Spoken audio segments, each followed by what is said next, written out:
আসসালামু আলাইকুম, সবাই কেমন আছেন? চলে আসলাম আবার আপনাদের মাঝে নতুন আরেক রেসিপি নিয়ে। সমুদ্রের কিনার থেকে সামুদ্রিক ফিশ নিয়ে এসে পারফেক্টভাবে রেস্টুরেন্টে কিভাবে গ্রিল করতে হয়, সম্পূর্ণ রেসিপিটি অবশ্যই সবাই ফলো করবেন।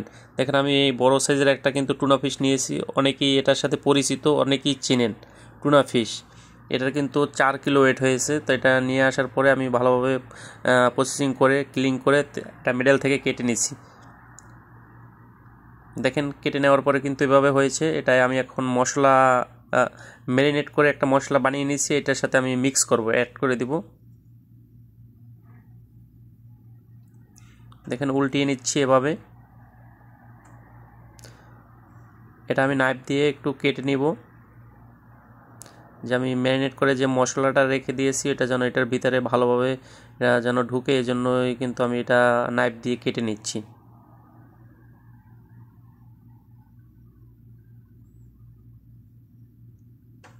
এভাবে করে কেটে নিচ্ছি।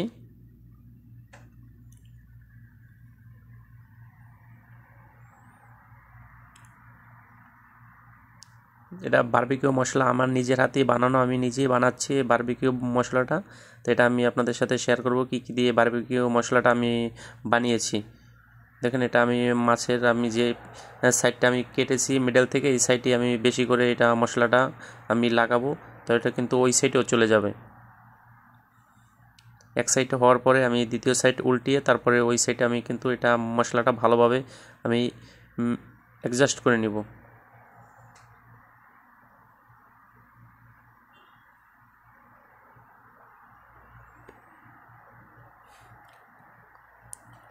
ভিডিওটি যদি ভালো লাগে অবশ্যই লাইক করবেন, কমেন্ট করবেন, শেয়ার করবেন, কমেন্ট করে বলে দিবেন যে কীরকমের হয়েছে। তা আমি কিন্তু এই জায়গায় পেঁয়াজ নিয়েছি, হোয়াইট পেঁয়াজ আর টমেটো কেটে নিয়েছি। তো আমার ম্যারিনেট কিন্তু অলরেডি ম্যারিনেট করা হয়ে গেছে। এটার উপরে কিন্তু আমি টমেটো কুচি আর পেঁয়াজ কুচি এটা দিলে কি হয়, এটা যদি এভাবে দেন তো এটা কিন্তু ফ্লেভারটা কিন্তু অনেক ভালো হবে। এভাবে দেওয়ারই চেষ্টা করবেন।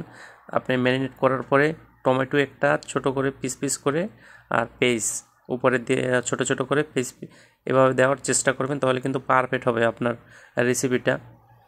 এখানে আমি একটা লেবুন এভাবে ছোট পিস পিস করে এভাবে আমি কিন্তু উপরে দিয়ে দিছি। এটা দিয়ে এখন আমি এটা ভালোভাবে ফুল করে দিব।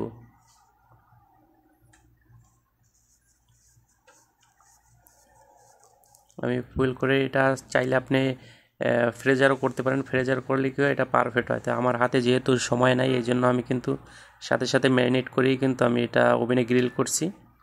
দেখেন, আমি কিন্তু ওভেনে দিয়ে দিচ্ছি অলরেডি ফুয়েল করে। এটা আমি টেম্পারেচার নিছি 190, 190 টেম্পারেচার।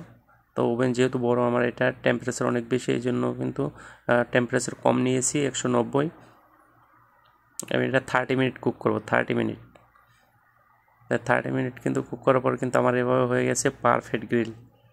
দেখেন কীরকম হয়েছে অবশ্যই কমেন্ট করে বলবেন। সবাই ভালো থাকবেন, সুস্থ থাকবেন। ধন্যবাদ সবাইকে ভিডিওটি দেখার জন্য।